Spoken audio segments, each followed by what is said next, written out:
Loïc Bolache, bonjour. Vous avez publié chez Human Science Comment pensent les animaux, où évidemment on parle du langage, forcément. Le langage qui n'est pas le propre de l'homme, ça quand même on commence à le savoir.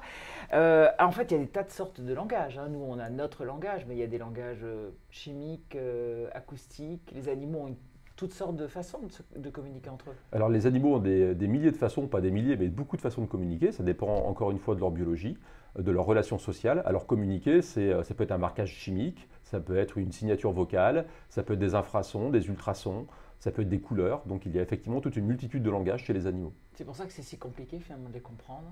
Eh bien, c'est compliqué, surtout pour nous, parce que nous, on a en fait un langage très développé, qui est un langage oral. Alors, on a aussi un langage chimique, on l'utilise un petit peu moins, en tout cas, on a souvent moins conscience, ou on essaie de le tromper en se parfumant. Mais bon, on a aussi d'autres formes de langage, on n'en a pas qu'un. Mais par exemple, on est naturellement un langage chimique beaucoup moins développé que des insectes, et donc du coup, comprendre un langage, c'est quelque chose d'extrêmement compliqué pour nous et quasiment impossible. Alors, on fait des recherches sur les gibbons.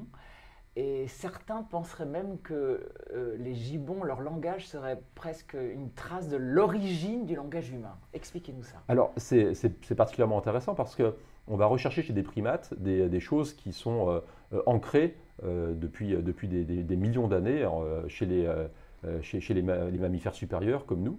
Et les primates, on partage une histoire évolutive avec eux. Et donc, regarder chez des primates comme des gibbons, la forme de langage peut nous renseigner sur l'apparition des premières formes de langage chez les hominidés.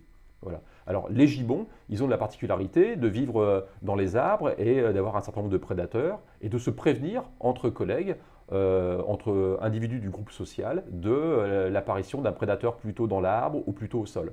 Et ils vont développer un proto-langage assez complexe pour dire attention, il y a un prédateur, mais être plus précis que cela, c'est attention, il y a un prédateur dans les arbres, attention, il y a un prédateur au sol, attention, c'est un aigle qui arrive, et puis même un langage pour dire tout va bien, le danger a disparu. Oui, c'est-à-dire qu'il y a quasiment une syntaxe, il y a presque des phrases. Ils vont associer différents sons.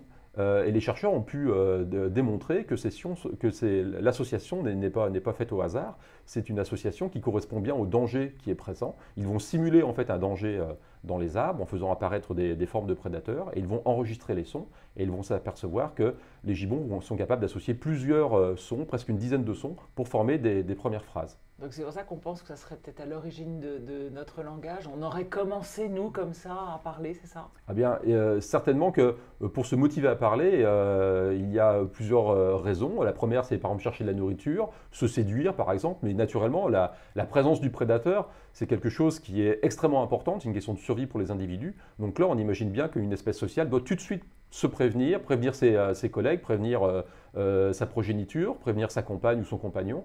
Et donc, c'est quelque chose qui est très stimulant. Ça ne veut pas dire qu'il n'y aurait pas d'autres formes de langage à côté, mais c'est plus compliqué d'aller espionner la séduction chez les gibbons, par exemple. Ça ne veut pas dire qu'il n'y aurait pas un langage de séduction, mais on a plus de difficultés pour l'instant. On s'est basé sur un langage qui nous paraît assez évident à contrôler, et en tout cas à manipuler en faisant apparaître des formes de prédateurs.